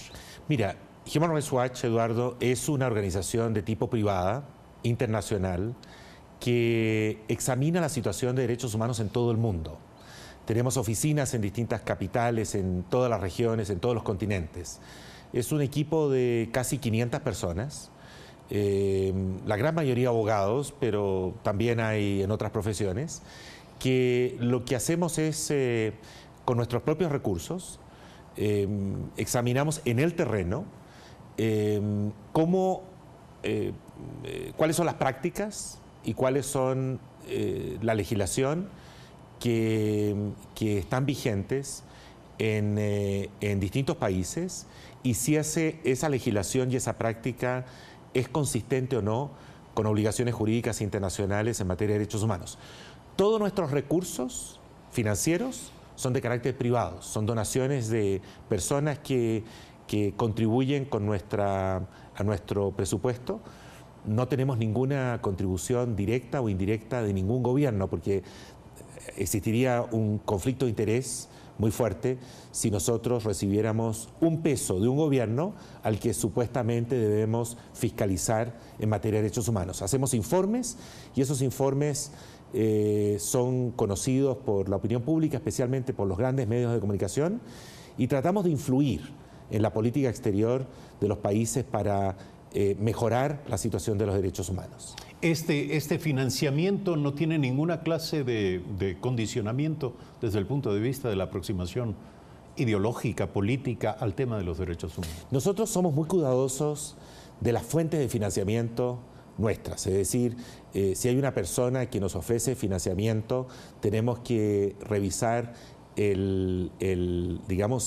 las inversiones de esa persona, sus actividades financieras, pero hay muchos que voluntariamente nos ofrecen pequeños recursos, pero que unos se juntan unos con otros y nos ayudan a mantener nuestra función. Hay muchas organizaciones de tipo privado, como Amnistía Internacional y otros, que también operan sobre las mismas bases, con financiamiento privado, pero hay que ser muy cuidadosos de no eventualmente recibir el financiamiento, una contribución de una persona que tiene problemas, por ejemplo, legales, o que hace algún tipo de negocios que son objeto de cuestionamientos. Evidentemente. ¿Cuál será el contenido de la conferencia de hoy?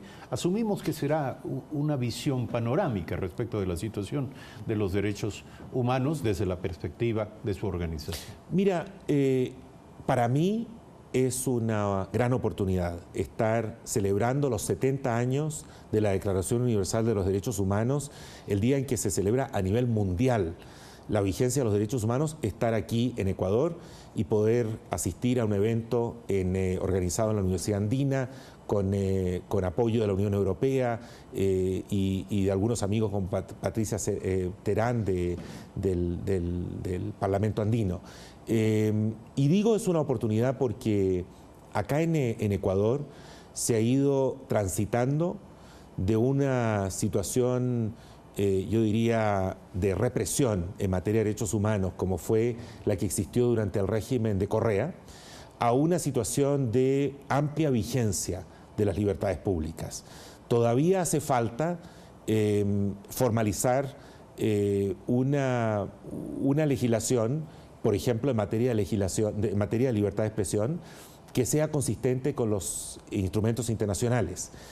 La libertad de expresión fue fuertemente reprimida y censurada y recortada durante el régimen de Rafael Correa. Pero hoy día Ecuador vive, yo diría, un momento de especial amplitud y de respeto por todas las libertades públicas. Y esto hay que formalizarlo, obviamente, con una nueva legislación que está en desarrollo y que está en discusión en el Congreso. Ojalá en las próximas semanas esa legislación se pueda aprobar. No es solo una cuestión de libertad de expresión, también tiene que ver con la independencia, por ejemplo, del Poder Judicial. Un Poder Judicial que fue subordinado al Ejecutivo durante el gobierno de Rafael Correa. Hay todavía desafíos, pero yo creo que lo que se vive en democracia en Ecuador en la actualidad es una de las pocas buenas noticias que tenemos en América Latina.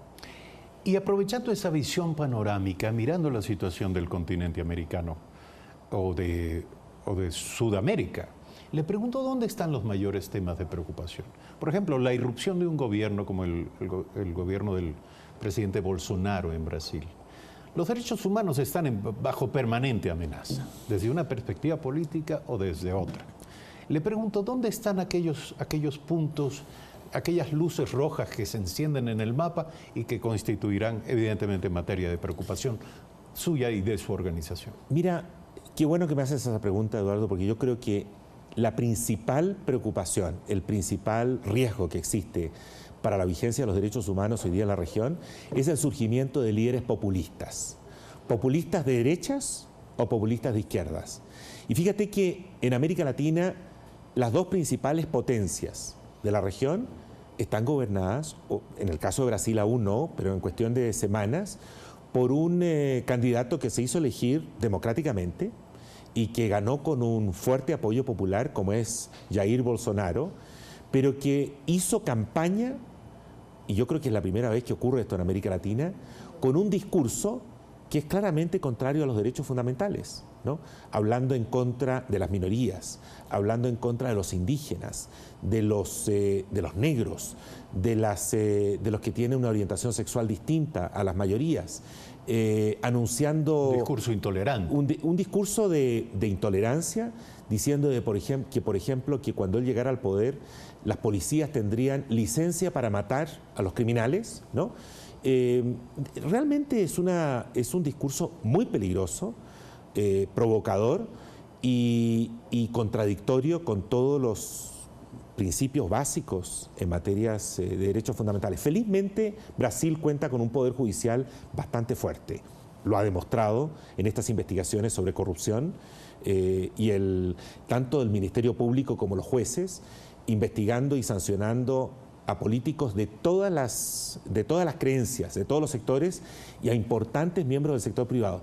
Eso nos da alguna esperanza. Los medios de comunicación en Brasil, los medios privados independientes, son también bastante fuertes.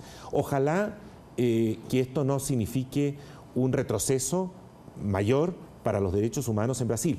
México acaba de elegir y acaba de asumir Andrés Manuel López Obrador, un personaje que tiene una ideología exactamente opuesta a la de Jair Bolsonaro en Brasil, pero que también es un buen ejemplo de un líder populista, fundamentalista, que cree que con su elección, simplemente por elegirlo a él, la ciudadanía puede aspirar a tener un mejor futuro, sin invertir realmente en las instituciones democráticas en México. Vamos a estar muy atentos por la situación en México. Ahora, ¿y en Brasil? Y en Brasil también, por supuesto. Pero quizás el caso más grave de toda la región, si tú quieres, quizás el caso más, yo te diría, desgarrador en materia de violaciones a derechos humanos es Venezuela. Porque allí hay una virtual dictadura, hay una crisis humanitaria de unas proporciones que nunca hemos conocido en América Latina y que explica el exilio, el éxodo de venezolanos a la región, hoy día en Ecuador masivamente, también en Colombia, en Perú, en fin.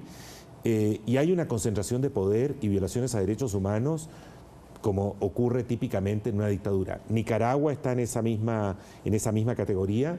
Cuba, ni hablar, porque ahí hay una dictadura militar desde hace ya muchos años. Y pareciera que Bolivia está caminando en una dirección similar. Entiendo que la sede de Human Rights Watch se encuentra en Washington. Mi oficina está en Washington, la sede está en Nueva York. En Nueva York. Le quiero preguntar algo que siempre he tenido como curiosidad. ¿Esta organización, como otras, observan la situación de los derechos humanos en Estados Unidos? Pero por supuesto. Digamos, tenemos toda una división que está dedicada única y exclusivamente a examinar la situación de Estados Unidos. ¿Y cuáles son las prioridades? La migración y el trato a los inmigrantes indocumentados en los Estados Unidos. La situación de los medios de comunicación hoy día con la administración de Trump, que no se diferencia mucho de los líderes populistas o estos caudillos que conocemos en América Latina, con un constante ataque a los medios de comunicación, constante ataque también a los jueces, al Poder Judicial, con una política exterior que pareciera ser más benigna hacia los dictadores que hacia los demócratas, a los líderes democráticos. Realmente los problemas de derechos humanos en los Estados Unidos se han ido incrementando en las situaciones, me refiero a lo que tiene que ver, por ejemplo, con el uso de la fuerza policial, la discriminación, la aplicación de la pena de muerte. Nosotros hemos hecho numerosos estudios sobre las condiciones carcelarias. Hay una infinidad de temas, sin mencionar el caso de Guantánamo, ¿no?, que representa un ejercicio arbitrario por parte del poder, por parte de los distintos gobiernos, no solo de Trump, sino los anteriores, desde que se desata esta lucha contra el terrorismo a nivel global. Gracias por estar aquí esta mañana. Nuestro invitado, hay mucho que escuchar de nuestro invitado, pero para quienes estén interesados, hay esta conferencia hoy. ¿A qué hora es la conferencia? Por la tarde, a partir de las 3:30 en la Universidad Andina. Gracias, José Miguel Vivanco, director para las Américas de Human Rights Watch, esta mañana aquí en Primera Impresión. Gracias a ustedes, amigas y amigos, por seguirnos hasta este momento. Mañana, 6:55 es la cita. Nuevamente, buenos días.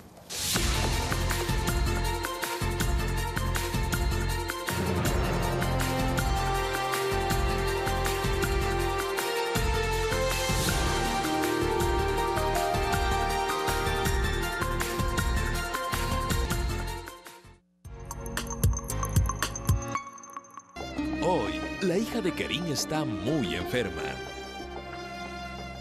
Azul, ¿qué fue lo que te pasó? Mamá, me duele. Cariño, dime dónde te duele. Me duele todo el cuerpo. Seinet se entera que Eje está en casa de Lale. ¿Sabes dónde está el padre de tu hijo? con su ex esposa. Están juntos ahora. No puede ser. Lo vi con mis propios ojos, Eileen. Mi último deseo. Hoy, 21 horas, por Ecuador TV.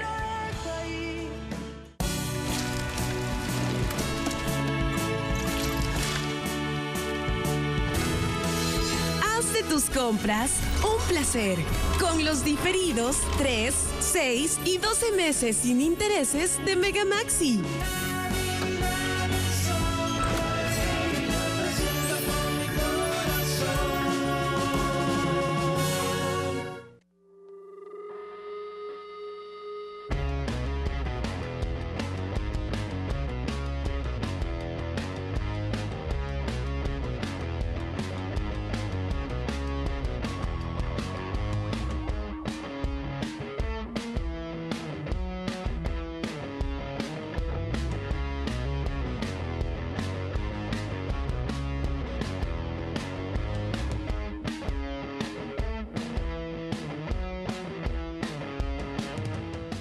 Hoy.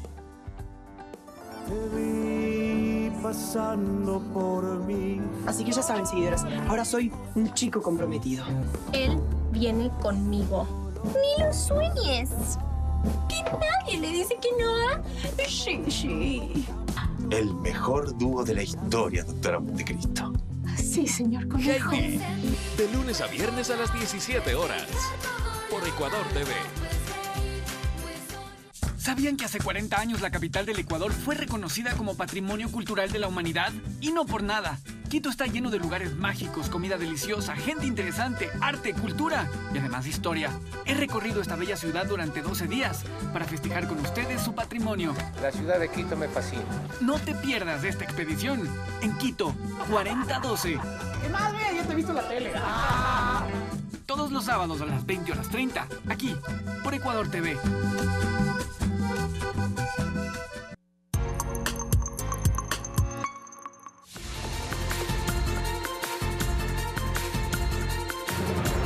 Amigos, ¿cómo están? Es un gusto acompañarles en este segundo bloque de Telediario con las noticias más destacadas de los distintos puntos del país y también hechos nacionales e internacionales. Empezamos contándoles que con un desfile estudiantil, los lojanos celebraron 470 años de fundación de la ciudad conocida como la Inmaculada Concepción de Loja. Loja, la ciudad fundada por Alonso de Mercadillo el 8 de diciembre de 1548, se levanta pujante desde el sur del país para celebrar un aniversario más de su fundación. Autoridades, ciudadanía y estudiantes de los centros educativos compartieron el civismo de estas fiestas. Loja celebra 470 años de fundación con la participación de 47 centros educativos. El desfile estudiantil, lleno de colorido en la calle Bolívar, era aplaudido por las autoridades. Es un mensaje de civismo, de patriotismo, de amor a Loja. Estamos cumpliendo los 470 años de fundación y aquí estamos asistiendo a este acto cívico con todos los alumnos de las escuelas de la localidad. El gobernador Eduardo Jaramillo, en representación del gobierno nacional, explica que esta fecha no celebramos la colonización, sino el encuentro de dos mundos. No conmemoramos un coloniaje, sino el encuentro de dos culturas. Más allá de los aspectos violentos que puede tener una conquista, hemos superado el mestizaje real y eso nos permite que dos mundos se encontraron, dos civilizaciones. 470 años de historia que se escriben con el desarrollo de una ciudad, que se proyecta al futuro con el trabajo de sus habitantes. Nos sentimos orgullosos de ser ecuatorianos, pero 100% bendecidos de ser lojanos. De este modo recordamos la fundación de la Centinela, sin relevo de la patria, Loja. Alejandra Sánchez, Telediario. Y un lugar en medio de la ciudad recoge la riqueza natural de todo el país. Se trata del Instituto Nacional de la Biodiversidad del Ecuador, que funciona como museo y centro de investigación. Estos fósiles de mamut son de las pocas muestras que tenemos de lo que fue la biodiversidad del pasado en nuestro país. Fueron encontrados en la provincia de Carchi. Se hizo una expedición hace ya más de 20 años. Nosotros tenemos la parte de los huesos originales guardados en nuestras colecciones y parte de lo que se exhibe aquí es una réplica de lo que se encontró en su momento. Son parte de la exhibición al público que ofrece el Instituto Nacional de la Biodiversidad, ubicado en el Parque La Carolina en Quito. Tenemos secciones de invertebrados, secciones de mamíferos, secciones de lo que era la biodiversidad en el pasado, secciones de lo que es, por ejemplo, anatomía comparada, y empezamos a ver los animales por adentro. Niños, jóvenes y adultos descubren aquí la riqueza natural del Ecuador. Mira. Me gustan las mariposas y quiero que otros niños vengan acá. Puedes ver los diferentes tipos de especies que podemos encontrar. Pero no es solo un museo de ciencias naturales. El INAVIO concentra la investigación que se realiza en conjunto con universidades como IQIAM. Varios proyectos, uno de ellos es, por ejemplo, conocer los anfibios, los sapos, por ejemplo, qué compuestos tienen que nos pueden beneficiar a nosotros. Además, este lugar alberga un gran archivo natural del país, con más de 250.000 individuos, unas 200.000 especies de peces, mamíferos, insectos, reptiles, anfibios, conchas y más. Bueno, esta es una culebra del género Chironius.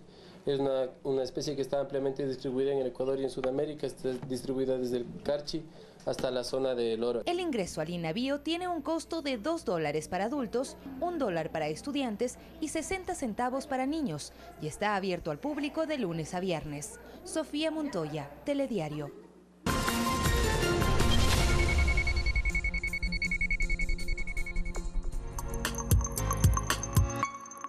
Noticias, política, cultura, actualidad. Una mirada a profundidad de los acontecimientos de nuestro mundo. Enfoque Mundial. Todos los sábados a las 21 horas. Por Ecuador TV. Pichincha es producción. Emprendimientos. Vías seguras. Es cultura. Gastronomía y tradiciones. Es una provincia con un gran potencial turístico, con hermosos paisajes, con gente cordial y amable. Conoce la gestión que realiza la Prefectura de Pichincha todos los jueves a las 9 de la mañana y su reprise los sábados a las 18:30 en tu noticiero Pichincha Informa. Forma parte de nuestro club de suscriptores de Diario El Telégrafo por $13,90 mensuales. Benefíciate de descuentos especiales en establecimientos aliados a nivel nacional. Club de suscriptores El Telégrafo, porque estar bien informado tiene más de un beneficio. Cada semana, planifica una nueva aventura, descubriendo los tesoros naturales del Ecuador. Descubre playas, volcanes, bosques y mucho más. En el viaje de la semana, sábado y domingo, 7:30 y 13:30, por Ecuador TV.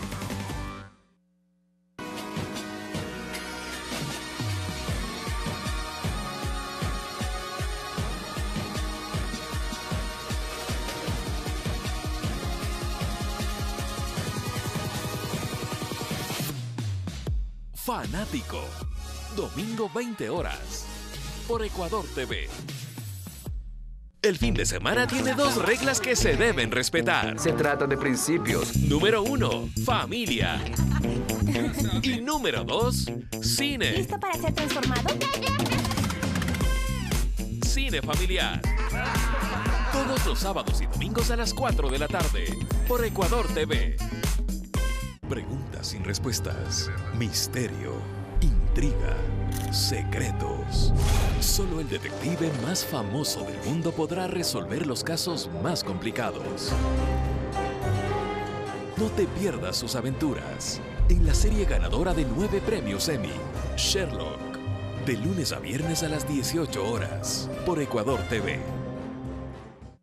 Calor intenso, nieves perpetuas, rutas extremas, la guía básica para sobrevivir y ser a prueba de todo.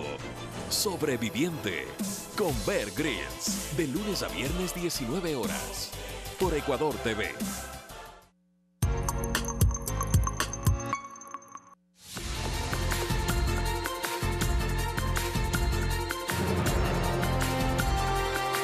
Volvemos con las noticias del mundo. El Pacto Mundial para una Migración Segura, Ordenada y Regular de Naciones Unidas fue aprobado por más de 150 países que asisten a la Conferencia Intergubernamental de la ONU, organizada en la ciudad marroquí de Marrakech. La aprobación fue por aclamación durante la sesión plenaria presidida por el secretario general de la ONU, Antonio Guterres, la presidenta de la Asamblea General de la ONU, María Fernanda Espinosa, y Nasser Bourita, el ministro de Exteriores de Marruecos, país anfitrión de la conferencia.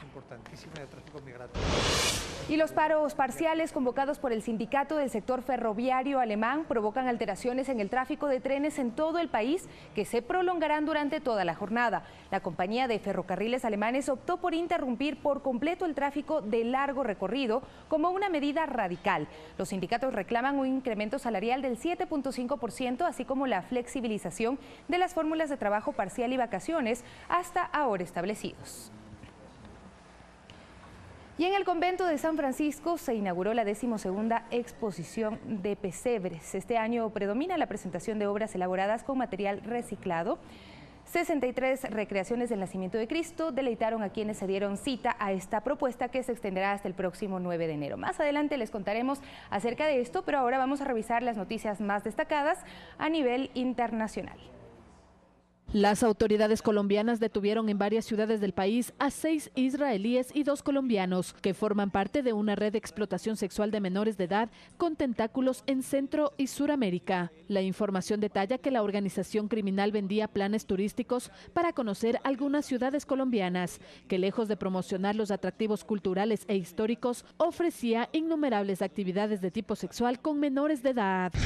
El Consejo de Control de Actividades Financieras de Brasil informó de un movimiento atípico detectado en las cuentas bancarias del presidente electo Jair Bolsonaro. Según reportó el COAF, estas irregularidades también se encontraron en las cuentas de su esposa Michelle, de su hijo Flavio, quien se desempeña como diputado en Río de Janeiro.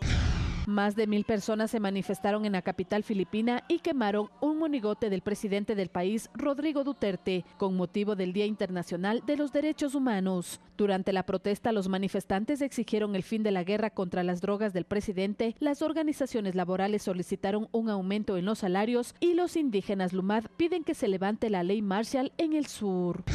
Como cada año, una región de cualquier lugar del mundo le ofrece a Ciudad del Vaticano el pesebre y el árbol de Navidad. Para esta ocasión fue la alcaldía de una ciudad italiana la que le ofreció al Papa crear la icónica decoración navideña con arena. Los escultores comenzaron a finales de noviembre a crear el monumental pesebre en la célebre planada a partir de una pirámide formada por 70 toneladas de arena, provenientes de la región montañosa de los Dolomitas. Como es tradición, el 31 de diciembre el Papa visitará esta arenosa obra. Fernanda de la Bastida, Telediario. Volvemos a nuestro país para contarles que por primera vez en Guayaquil se llevó a cabo el World Holiday Parade, que es un desfile de globos gigantes que se desarrolla en Nueva York y otras ciudades del mundo. Centenares de personas se apostaron a lo largo del malecón Simón Bolívar para presenciar el recorrido. Hacia el cielo se dirigieron las miradas de quienes transitaron este domingo por el centro de Guayaquil. Muy bonito, por primera vez en nuestro país se ve hermoso esto. Vengo con mis hijos, mi hermana, venimos de Cuenca especialmente a ver el video, el especial. Garfield, vimos un platillo volador, una estrella, pudimos coger algo de las tiras y ahora viendo lo más importante que viene el carro Papá Noel. El World Holiday Parade se convirtió en el primer desfile de globos gigantes hecho en el puerto principal. Lo conformaron 30 globos que fueron manejados por 500 estudiantes, acompañados de otros 300 personajes navideños, academias de danza, instituciones educativas, bastoneras, cheerleaders y 6 carros musicales. Y nosotros lo que estamos prestos es a seguir dando espectáculos de esta naturaleza que se convierten en actos oficiales de Guayaquil. El recorrido inició en el malecón Simón Bolívar y Tomás Martínez hasta la avenida Olmedo a lo largo de 2 kilómetros. En total participaron 1.125 personas. 3 meses de arduo trabajo, logística, preparación, conexiones con el municipio para que podamos utilizar las calles, para que podamos utilizar las vías. El propósito de la empresa pública municipal de Guayaquil es que este desfile se institucionalice a fin de que se convierta en una tradición navideña en el puerto principal. César Eduarte, Telediario. 7 de la mañana con 59 minutos, así nos despedimos en Telediario. A ustedes, amigos, muchísimas gracias por permitirnos acompañarles en este nuevo inicio de semana. Viene enseguida Arturo Barriga y Diana Jacome más cerca. Varios temas que seguramente le van a interesar. Hasta pronto.